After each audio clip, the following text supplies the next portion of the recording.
أعوذ بالله من الشيطان الرجيم. بسم الله الرحمن الرحيم. واذكر في الكتاب موسى إنه كان مخلصا وكان رسولا نبيا وناديناه من جانب الطور الأيمن وقربناه نجيا ووهبنا له من رحمتنا أخاه هارون نبيا واذكر في الكتاب إسماعيل إنه كان صادق الوعد وكان رسولا نبيا وكان يأمر أهله بالصلاة والزكاة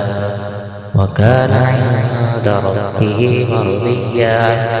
واذكر في الكتاب إدريس إنه كان صديقا نبيا ورفعناه مكانا عليا أولئك الذين أنعم الله عليهم من النبيين من ذرية آدم وممن حملنا مع نوح ومن ذرية إبراهيم وإسرائيل وممن هدينا واجتبينا إذا تتلى عليهم آيات الرحمن خروا سجدا وبكيا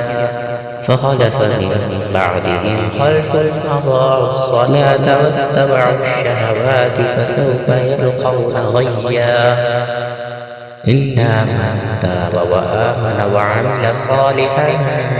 فأولئك يدخلون الجنة ولا يظلمون شيئا جنات عدن التي وعد الرحمن عباده بالغيب إنه كان وعده مأتيا لا يسمعون فيها لغوا إلا سلاما ولهم رزقهم فيها بكرة وعشيا تلك الجنة التي نورث من عبادنا من كان تقيا وما نتنزل إلا بأمر ربك